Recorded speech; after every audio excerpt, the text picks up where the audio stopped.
Alo, Trà Vinh xin chào các bạn.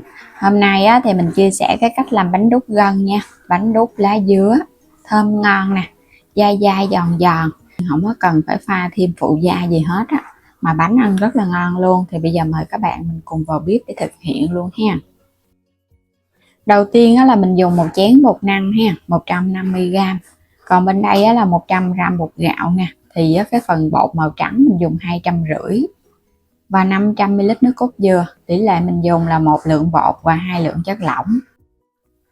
Rồi pha bột màu trắng trước, cho 100g bột gạo cùng với 150g bột năng. Tiếp theo là các bạn cho nước cốt dừa vô ha. Nếu mà các bạn thích cho nó lỏng hơn chút thì mình dùng 600ml nước cốt dừa cũng được. Nhưng mà bánh này mình thích cái độ dai dai nhiều nên mình dùng tỷ lệ 1 bột 2 nước. Khuấy đều để cho bột của mình nó tan kỹ ra. Cái lớp nước cốt dừa các bạn làm nó béo béo quá thì cái lớp bột nó sẽ trắng.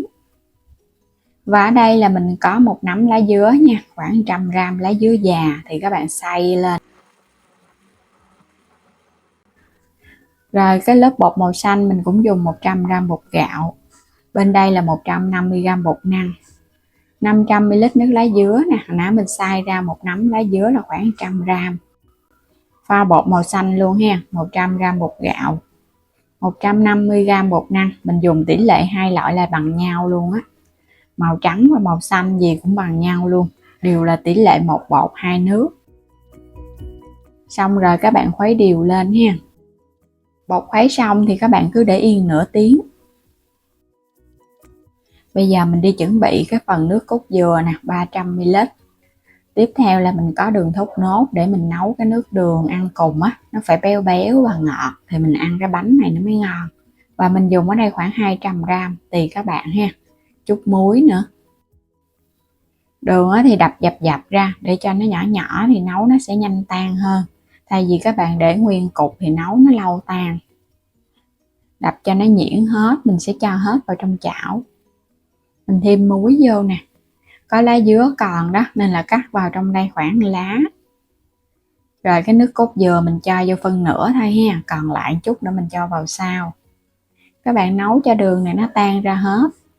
Khi mà đường nó tan ra hết rồi á, mình hãy lấy cái nước cốt dừa còn lại mình cho vô. Vậy á, thì nước cốt của mình nó sẽ béo, nó không có bị mất cái độ béo á.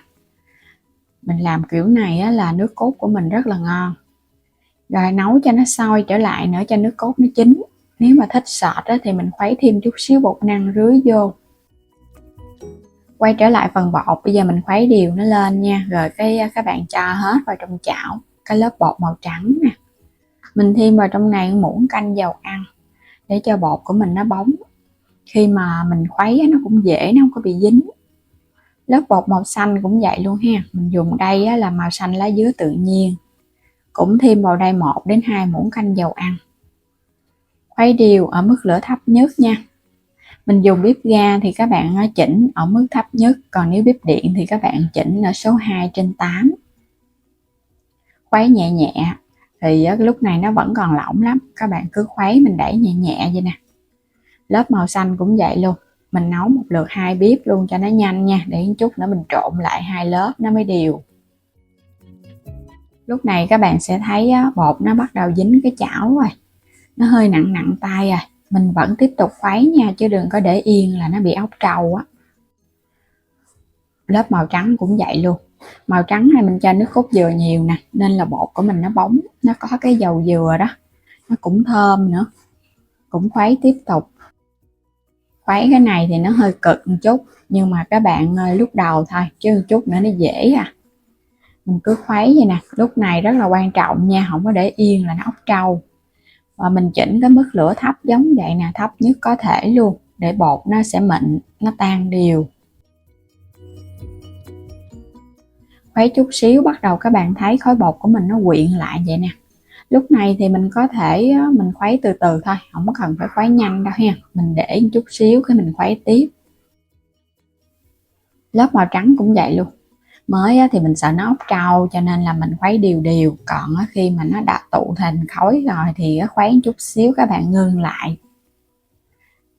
Khối bột bắt đầu nó sẽ trong lại và nó lỏng ra hơn lúc ban đầu. Mình sẽ đậy nắp lại để cho nó có hơi á, bột của mình nó mới chín kỹ ha. Các bạn thấy cái lớp màu xanh của mình nó có gân rồi nè. Màu xanh mà hòa cùng với bột á là mình thấy nó tạo cái độ gân, bánh của mình nó cũng dai dai nữa, ngon hơn. Đậy lại ha, mình chờ chút xíu nữa. Khi mà bột nó lỏng và nó chảy ra, lớp màu trắng cũng vậy luôn ha. Mình cũng làm tương tự. Nếu mà có đặc quá khó khuấy á, thì các bạn cứ cho thêm 100ml nước nữa cũng được ha. Mình dùng cái khuôn hơi lớn lớn chút để cho cái lớp bột mình cho vào nó sẽ mỏng hơn. Bột mà chín lúc này nó còn nóng nóng nè, các bạn dàn nó mỏng ra.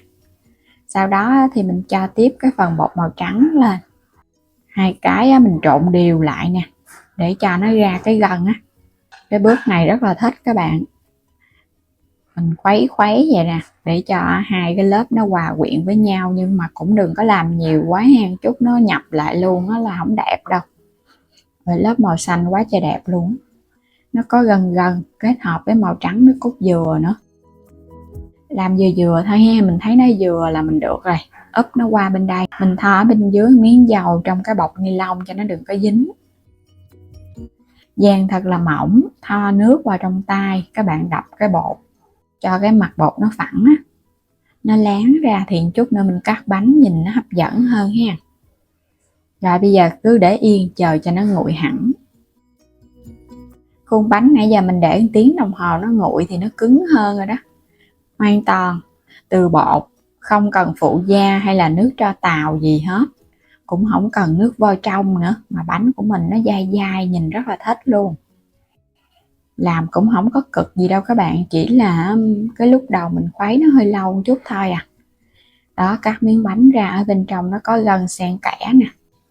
Các bạn làm kiểu này đi he, bảo đảm ngon lắm. Không có phụ gia thì mình ăn nó cũng tốt cho sức khỏe và mình an tâm hơn khi ăn.